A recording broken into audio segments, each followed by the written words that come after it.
네, 서울 구로울 지역의 민주통합당의 박영선입니다. 먼저 축하드립니다. 고맙습니다. 김창섭 후보님은 제가 특별히 아주 오랫동안 만나 뵙고 싶은 분이었습니다. 기억하실지 모르겠지만 제가 2008년도인가요? 2009년도 국정감사 때 대법원에서 이 기록 송부 촉탁 사건 이것을 질의하면서 이 기록 송부 삼성의 이 기록 송부 촉탁 사건의 48페이지를 결정한 분이 어떤 분인지 참 만나 뵙고 싶었는데 오늘 이렇게 또 질의를 드리게 됐습니다. 삼성 판결은 크게 두 가지입니다. 하나는 이 삼성 특검이 기소한 이건희 회장 집행유예 선고 부분인데요. 아까 앞서 질의가 나왔습니다만 쟁점이 이거죠. 그러니까 허위 양형 참고 자료를 제출했느냐 안 했느냐의 문제입니다. 그런데 아까 후보자님은 삼성에서 제출하니까 그것을 믿었다라는 취지의 답변을 하셨고요. 저희가 보기에는 삼성에서 제출한 자료가 허위였고 이것이 공시되지 않았습니다. 그러니까 예를 들면 이 삼성에서 이제 그 227억 원을 삼성 SD에서 납부해서 피해가 이제 회복이 되려면 공시자료에 이것이 나와야 됩니다. 1년마다 회계 보고를 하게 돼 있지 않습니까? 그렇죠? 예. 그것은 기본적으로 잘 아시리라고 저는 생각이 됩니다. 그런데 첫째, 삼성에서 제출한 그 확인서를 그대로 믿고 확인하지 않았다는 사실. 저는 이것은 판사로서 일종의 좀 강하게 얘기하면 직무유기에 해당되지 않는가. 저는 그렇게 생각합니다. 어떻게 생각하십니까? 그 부분은 의원님 그 당시로서는 우리 재판부로서는 처음으로 그 확인서를 받은 것이 아니었고요. 종전 1심 재판부에 제출되었던 겁니다.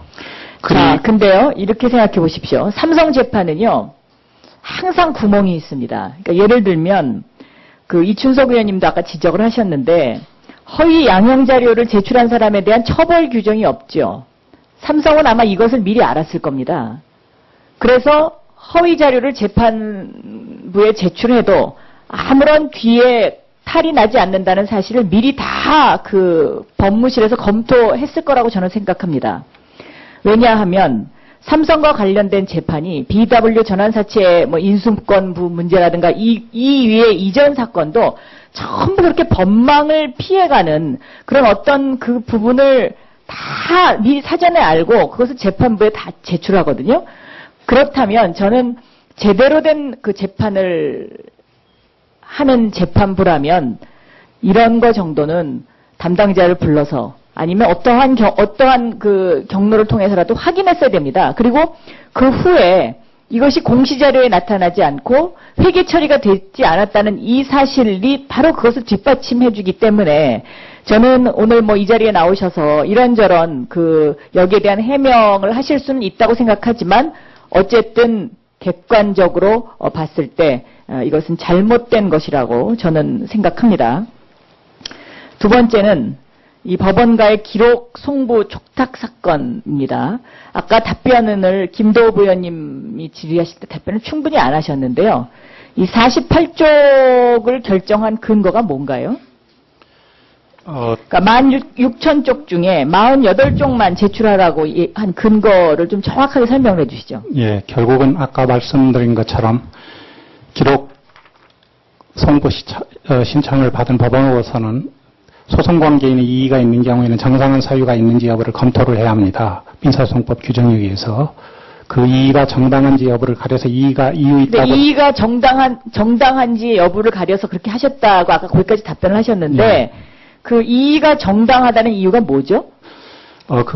정당한 사유를 명시적으로 어떤 경우가 정당한 사유가 아니다라는 것을 밝힌 그러니까 직접적인 규정은 없습니다. 판단하게 된 근거가 뭐냐 이거죠. 네. 정당하다고 생각하게 된 근거. 거기에는 두 개의 법률이 있습니다.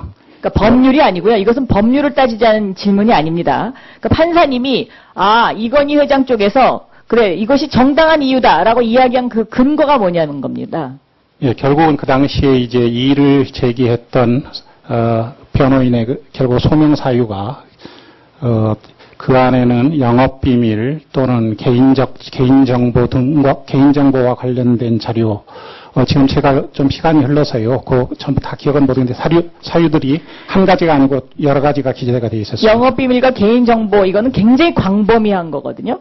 예, 맞습니다. 네, 그리고 굉장히 광범위하고, 더군다나 이제 우리나라의 이 법원의 판결이 공개되고 있고요. 앞으로는 더 공개될 것입니다. 지금 수사 기록과 관련해서도 리스트가 공개되게 돼 있습니다. 이게 제가 18대 때 통과시킨 검찰개혁 부분에 저는 굉장히 중요한 부분 중에 하나라고 생각하고요. 미국처럼 수사 기록의 전체가 법원에 제출된 모든 서류가 공개되는 것이 저는 맞다고, 그게 제 소신입니다. 그래서 앞으로 저도 19대에서도 이 부분을 집중적으로 더 저는 관심을 갖고 보일 건데요.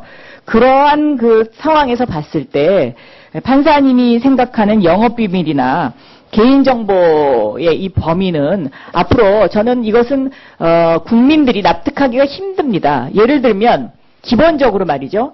법원에 소송이 시작된다는 그거 자체가 정보를 공개해도 좋다는 그런 것을 기본적으로 깔고 있어야 된다고 저는 생각합니다. 아니, 개인정보와 영업비밀을 다 숨기면서 그 소송을 왜 합니까? 그것은 제가 보기에는요, 논리적으로 맞지가 않거든요.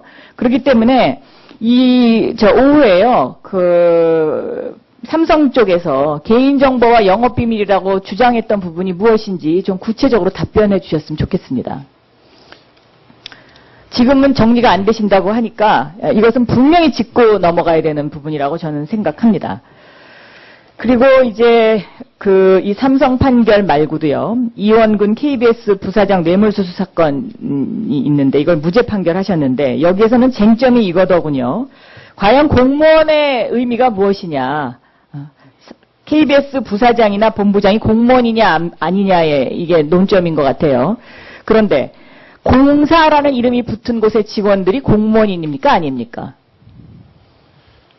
그것은 사실은 법률이 어떻게 정하느냐에 달리는 것 같습니다. 아니, 그러니까 아실 거 아닙니까? 판결을 했으니까. 예. 한국방송공사입니다. KBS가. 네, 그러면 공사에 근무하는 사람들이 공무원입니까? 아닙니까? 원칙적으로는 일반 직원들은 아닌 걸로 알고 있습니다. 글쎄, 일반 직원들은 아니지만 일반 직원들은 아니고 임원은 공무원이다라고 KBS 사내 규정에 되어 있는데 거기서의 공의 의미가 뭡니까? 공사에서의 공의 의미가 뭔가요? 그게 공무원의 공의 의미와 어떤 차이가 있습니까? 예, 공적인 기업이라는 건 의원님 말씀이 맞습니다. 자, 이건 오후에 예.